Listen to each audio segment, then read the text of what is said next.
I found a camera at a thrift store. Old, heavy, still had film in it.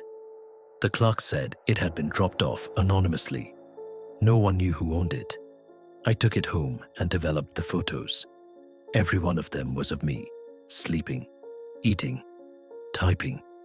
Some were taken from inches away. I live alone. The last photo was from that morning. Me, standing at my front door, holding the camera, smiling. Next story. There's a forest near our town where people don't go after dark. They call it the Echo Wood, because if you call out, something answers. Not your voice, something else. My brother dared me to go in one night. I brought a flashlight and a recorder. I called out, "Hello." A second later, I heard it back, but it wasn't my voice. It was slower, deeper. "Hello." I turned to leave and heard twigs snapping behind me. I ran. When I played the tape back later, there was another voice on it. Not mine, not the echo, just a whisper. "Stay." Next story. When I moved into my new apartment, I found a notebook in the closet. First page said, "If you're reading this, don't turn around." I laughed, turned around.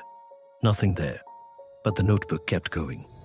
Each day, a new entry would appear, written in different handwriting, sometimes neat, sometimes frantic, sometimes soaked in something red.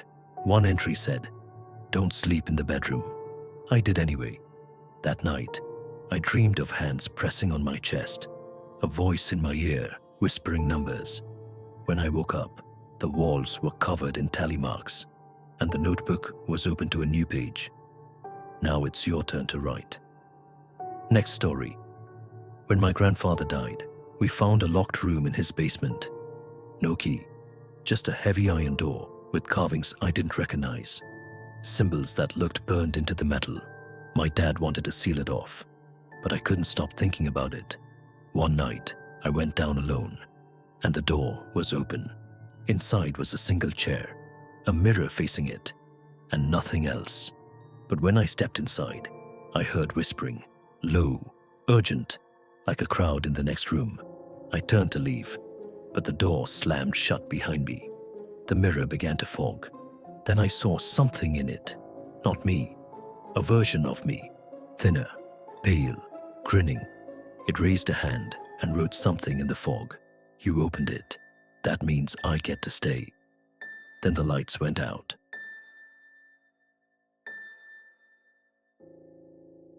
Next story. My sister used to talk to someone in her closet. She said his name was Mr. Cold. We laughed it off until she stopped sleeping, until she stopped eating. She said Mr. Cold didn't like when she talked to us, said he was jealous. One night, I heard her whispering in the dark, so I crept to her door and listened. There were two voices, Heron and his, except it didn't sound human. It sounded like wind through broken glass. I burst in. She was sitting in the closet, smiling. Behind her, the shadows shifted. Two glowing eyes blinked open. We moved that night. She never spoke again. Next story. There's a number you can call. Late at night, only from a payphone. You dial 777 and wait. A voice will answer. It always says the same thing. What do you want most? If you answer truthfully, it will tell you where to find it. But the cost, it tells you that too. A friend of mine tried it. Said he wanted to be famous. 3 days later, his face was everywhere. News, internet, TV. They found him in a motel room. Hands broken, eyes gouged out, mouth carved into a smile. He was famous, all right. Still is. But no one knows who made the call or who answered. Next story. My dog started barking at the ceiling every night at 3:13 a.m. Not the door, not the windows, the ceiling. I thought maybe it was a mouse, until I started hearing it too, scratching, crawling, breathing. One night, I stayed up with my phone light.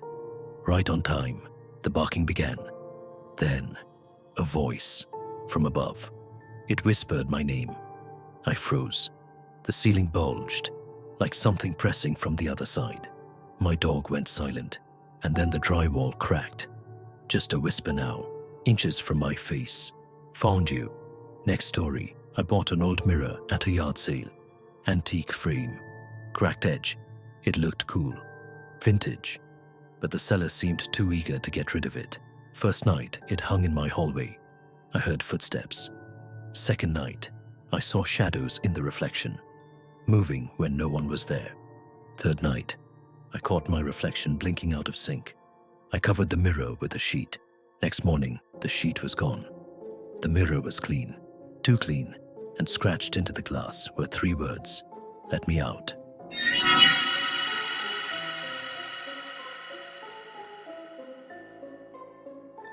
Story 21. The house at the edge of the woods. I found the house by accident. It wasn't on any map. There were no listings, no road signs, and no one in the nearby town seemed to know who lived there. But I saw it, just off a dirt trail I took on a whim, tucked behind a curtain of pine trees at the edge of the woods.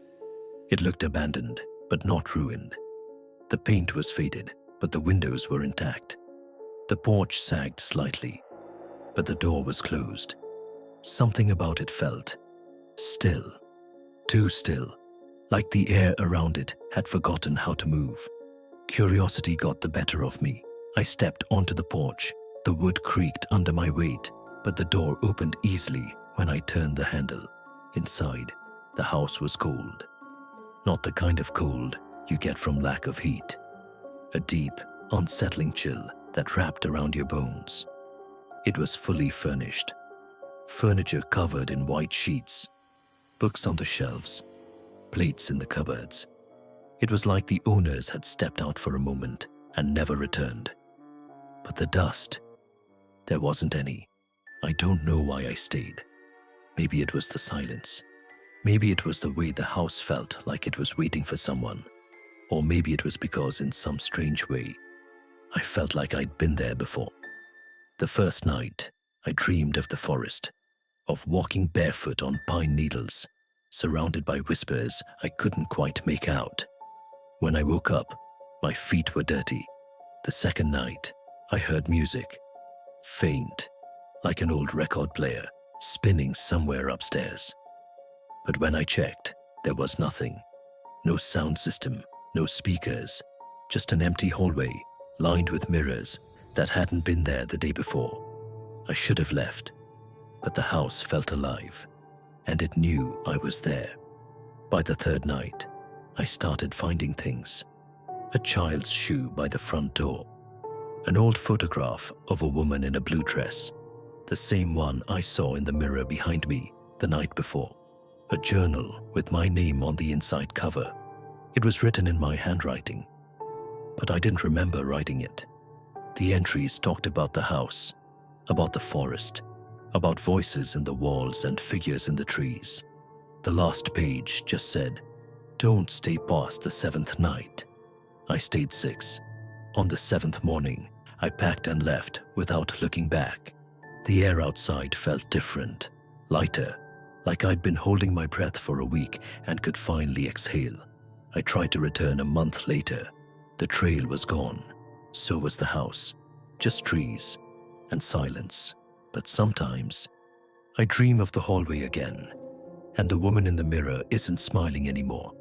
They follow.